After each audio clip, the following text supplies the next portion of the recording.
Hello, and welcome everyone to another episode of Riz Talks. I'm your host, Riz. I'm glad you're here today because today's topic is not comfortable, not pretty, but very relevant. Let's look at the facts and decide for ourselves, not rely on the media or vested interest. Our motto remains the same: think again. Today's topic is Voices for the Voiceless, Stopping Modern Slavery. When most people hear the word slavery, they picture chains, ships, and history books. But here's the unsettling truth: there are more slaves alive today than at any point in human history. Slavery didn't vanish, it just upgraded its marketing department. It just changed its uniform, learned accounting, and started outsourcing. Because modern slavery isn't always loud. People are now owned without visible chains. It hides in factories, farms, bedrooms, prisons, and boardrooms. Modern slavery manifests in various forms across different regions and industries, with victims ranging from children exploited in criminal enterprises to adults subjected to state imposed forced labor, and perpetrators including corporations, criminal networks, and governments themselves. Today we are asking, how did humanity outlaw slavery but still quietly depends on it? How did exploitation become invisible, profitable, and disturbingly legal? And what does this say about us, humans, and our humanity? Slavery exists because profits from slavery exceeded 150 billion, 150 billion US dollars annually and continue to grow. According to the International Labour Organization, 50 million people live in modern slavery today, 27.6 million in forced labor, and 22 million in forced marriages and sexual exploitations. 1 in 8 victims, at least, is a child. When measured by the absolute number of people in modern slavery, 20%, 11 million, live in India. Let's be clear, slavery is not failing. It is a successful business model. Remember, $150 billion and exceeding? Sexual slavery, with the body as a commodity, is one of the worst ones. Sex trafficking is the largest and fastest growing form of slavery. Victims are recently displaced, runaway youth, migrants, women in poverty and forced marriages. Then there's war refugees. In some countries, girls are trafficked within hours of arrival at refugee camps. Some kids are groomed and even forcibly married when only 7, 8 years old. A 14-year-old trafficked online can be sold dozens of times a day. They are victims transported using false documentation and bribes, then exploited in brothels, hotels, or on the street through rape and torture, then controlled by violence, drugs, and debt threats, psychologically trapped through trauma bonding, treated not as humans but inventory. Traffickers use psychological mechanisms of fear, isolation, shame, grooming, emotional dependency. These are all coercive controls, not consent.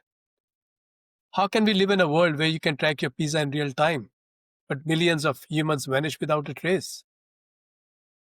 They can be liberated by supporting survivor led organizations, demanding tighter regulation of online platforms, funding trauma informed care, criminalizing the buyers and traffickers more aggressively than the victims, improving refugee protection infrastructure. Western countries could stop treating the victims as offenders. These individuals are frequently seen by authorities as perpetrators rather than victims, despite the Modern Slavery Act of 2015. When seeking help, they are imprisoned and then deported. Migrant workers are 3 times more likely to be in forced labor than non migrant workers. In regions like Europe and America, in Australia, restrictive migration policies force people into riskier routes, increasing their vulnerability to exploitation. In an ideal world, there would be no refugees. Digital technology these days is a double edged sword, creating new avenues for exploitation while also providing tools for prevention. Traffickers use digital platforms to recruit, control, and advertise victims with relative anonymity. Using social media and online gaming platforms, or use fake job advertisements to identify and groom vulnerable individuals, including children. An increase in such cases is very noticeable. By using encrypted messaging apps and mobile technology to monitor and control victims remotely, using location tracking and psychological coercion, cryptocurrencies are increasingly used by trafficking networks to receive payments and launder profits, obscuring financial trails across borders. The primary victims are often children and other vulnerable populations targeted online. Technology facilitates the rapid scaling of these exploitation efforts. Artificial intelligence and fake videos create non consensual imagery for extortion. These schemes can force criminality. It involves compelling individuals to engage in unlawful activities, including sexual blackmailing, drug trafficking, or theft under coercion. Once they get on board, it's a slippery slope. We can combat technology with technology. Groups like Tech Against Trafficking map technology tools used to disrupt modern slavery. AI and machine learning can scan online platforms to identify trafficking patterns and flag potential cases. Financial technology companies can help identify exploitation by spotting red flags in financial transactions. Then there's slavery in agriculture. Food is served with a side of suffering. Let's talk about what's on your plate. From chocolate and coffee to seafood and tomatoes to cotton and palm oil, the global supply chains are fertilized with exploitation. Agriculture accounts for 24% of forced labor worldwide. Currently, one of the most high risk industries for forced labor, relying on extensive, often opaque supply chains where unethical practices can thrive. The primary victims, again, are often migrant workers, both, both undocumented and those with temporary legal status, like the H2A visa in the United States. In fishing industries, slavery occurs on ships where victims never see land. Some workers die at sea, unrecorded. In some countries, migrant workers hand over passports, live in cages, or 8 people in a small room without any heating or cooling, work sometimes up to 18 hours, and earn nothing, as are paying back the ticket cost, visa and recruitment fees, etc. We, the consumer, are blinded by what we don't see. Humans rarely feel guilty when suffering is far away and invisible. Remember, the cheaper the product, the higher the chance someone paid in flesh. But companies like Starbucks can sell coffees for $7, but not even giving 7 cents for the coffee. We have socially normalized slavery today by the incapable governments and lethargic societies. Labor intensive crops are particularly susceptible. These include tobacco, coffee, cocoa, cotton, and seasonal produce like tomatoes, strawberries, and citrus fruits. We can stop this by buying certified fair trade products, pressurizing, pressurizing corporations for transparency, supporting whistleblower protections, funding labor inspections, demanding supply chain laws. After this, let's talk about modern slavery in complicity, corporate complicity, prison labor, and bonded servitude in mining, construction, and other industries.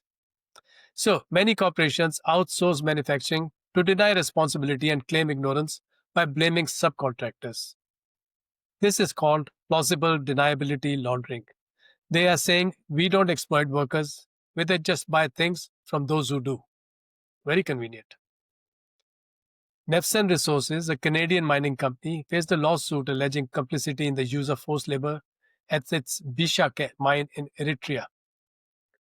Prison labor is enforced in many countries, including USA, China, North Korea, Russia, Brazil, Vietnam, and many more.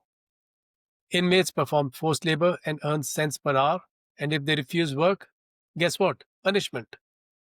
Over 4 million people are subjected to this form of slavery. It is often used as a tool for political punishment or racial and ethnic discrimination. This blurs the line between justice and exploitation, as most incarcerated are minorities.